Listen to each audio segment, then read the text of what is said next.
de la Dirección Nacional del CENTE. Y en ese sentido, como trabajadores, nos hemos organizado para tratar de tener las prestaciones a las que tenemos derecho sin estar haciendo caravanas, porque son nuestros derechos. En 1979, 17-18 de diciembre, se reunieron un grupito de locos, dirían algunos en esa época, soñadores, el movimiento de los maestros chiapanecos y tabasqueños que estaban en huelga, y prácticamente nadie sabía que estaban en huelga. 20,000 maestros de Oaxaca, de Chiapas y Tabasco. ¿Por qué estaban en huelga? Por una situación muy sencilla. Habían empezado a hacer las exploraciones y la explotación de los pozos petroleros, y habían empezado también ya a operar las grandes centrales hidroeléctricas. Llegaron trabajadores de la Comisión Federal de Electricidad y trabajadores de Pemex, y esos tenían unos salarios enormes, digo enormes, en comparación con los salarios de los maestros, que eran miserables. Eso originó que en las poblaciones todo subiera de precio. Le querían vender a un maestro 1 kilo de carne, huevos, tortilla, como si se lo vendieran a un petrolero. Y el maestro ganaba la tercera parte de un petrolero. Y en ese sentido los maestros somos el sector intelectual de los trabajadores. Todos prácticamente, o la inmensa mayoría, somos profesionistas que tenemos educación, y en ese sentido los maestros empezaron a enterarse, empezaron a organizarse e hicieron un movimiento. Pero ese movimiento, ¿qué pasó? Lo que pasa con todos los demás movimientos. El gobierno y las empresas que controlan la radio, la televisión y la prensa hicieron un bloqueo informativo. Nadie se enteraba, nada más que algunos de estos maestros inquietos que decíamos qué pasa en Chiapas, qué pasa en Tabasco. Nos habían convocado y fuimos a un foro, y de ese foro sale la entonces llamada Coordinadora Nacional de Trabajadores de la Educación y Organizaciones Democráticas, CENTE y ODE, eran las siglas iniciales de la CENTE. Después los periodistas, por comodidad de manejo, la dejaron en CENTE, también para confrontarla contra el CENTE, con ese, el CENTE de Los Charros, el CENTE de Jonquitud Barrios, el CENTE del Bester Gordillo, el CENTE del Díaz. Los charros, traidores, que no han defendido y que han vendido al movimiento, que han vendido el sindicato y carabanean a presidente sobre presidente. A ustedes dirán, bueno, de eso ya sabemos, hemos visto a miles de maestros que vienen y desfilan, ¿y qué?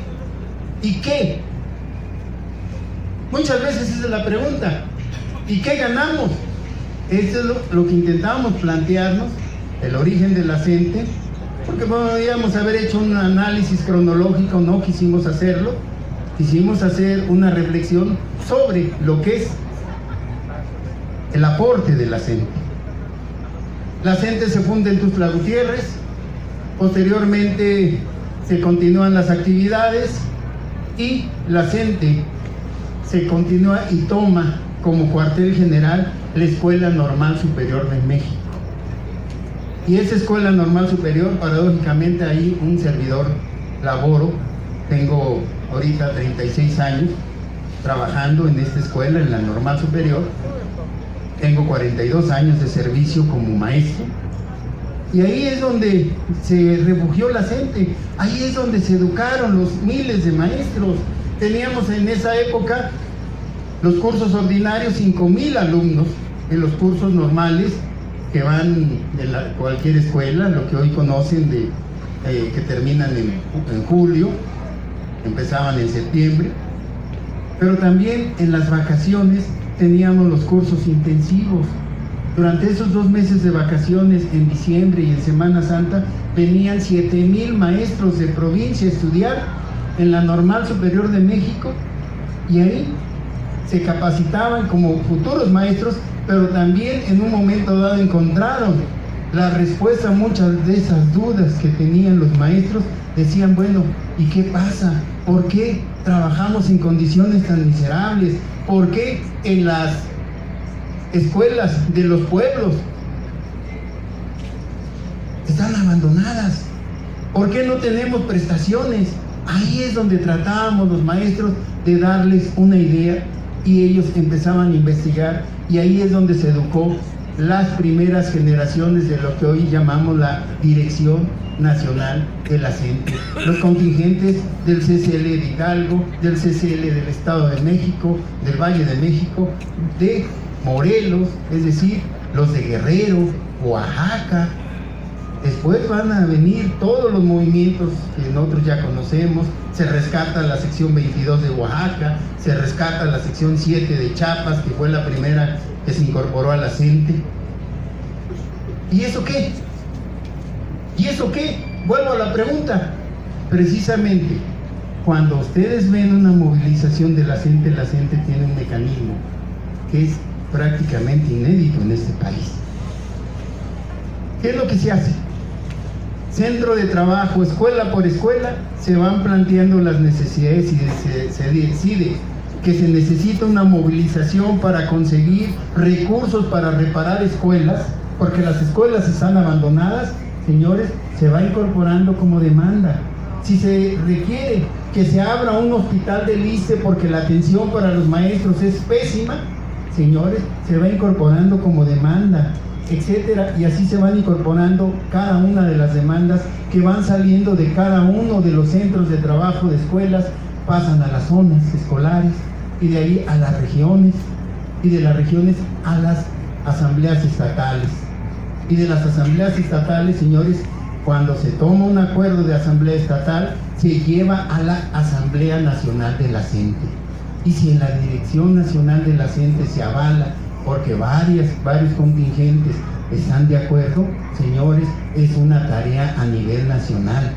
Pero cuando se dice deberá de haber movilización, es porque ya se aprobó en miles de escuelas de Chiapas, de Oaxaca, de Guerrero, de Michoacán, etcétera, etcétera, de manera que cuando se dice X día va a haber movilización y se van a frenar las actividades escolares en respaldo a esa petición, señores, es que miles de maestros previamente ya están comprometidos, a diferencia de la democracia, entre comillas, actual, en donde un diputado, un senador, el presidente, el gobernador, el jefe de gobierno, dicen, esto es lo que vamos a hacer.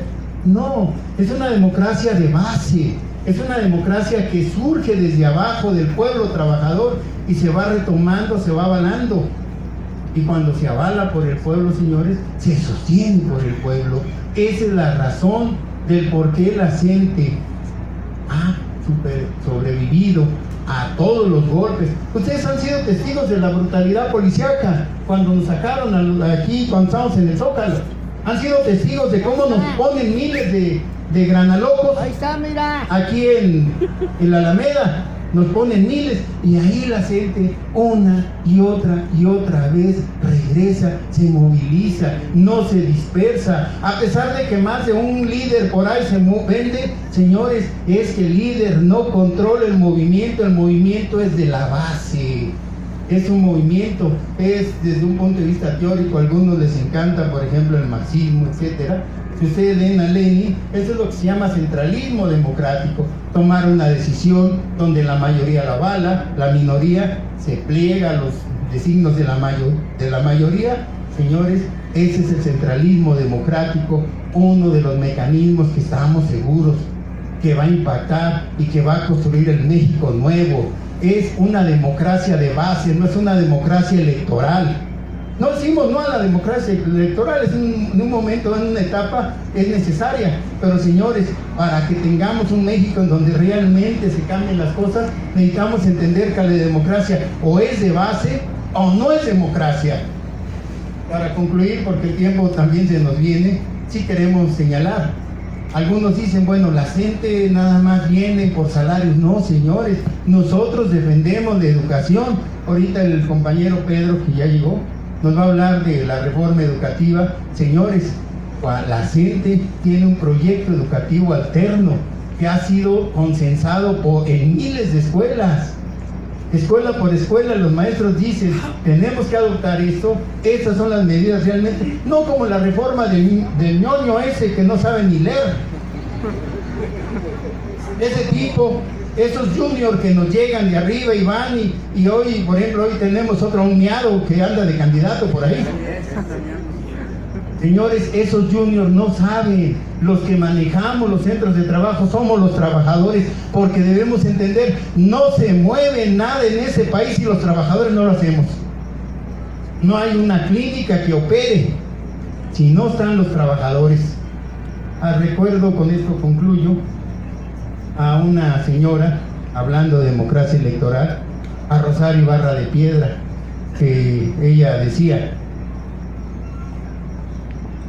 los patrones pueden faltar, pero sin trabajadores no funciona nada. Y eso es cierto. Si corremos a todos los patrones, señores, las fábricas, las escuelas, los hospitales, los centros administrativos, las fábricas, todo funciona porque nosotros sabemos cómo funciona. Los jefes se pueden ir de parranda un mes y ahí está funcionando. Ahí está funcionando. Si tenemos proyecto educativo, ¿por qué? Es porque es consensado. Es consensado. Y cuando tenemos proyecto educativo es porque tenemos una visión de nueva sociedad. La CENTE tiene una visión socialista de base de lo que es la nueva sociedad, que es la única solución en este México neoliberal a todos esos problemas que tenemos. Pero de eso nos va a hablar mucho mejor aquí el compañero maestro Pedro, que él es de la sección 9 del centro. Gracias, maestro. Bien, todo eso está plasmado en este hermoso libro. Es para leer en libertad. Hay derechos que se conquistan y se defienden con sangre. Uno de ellos ha sido el derecho al pleno empleo.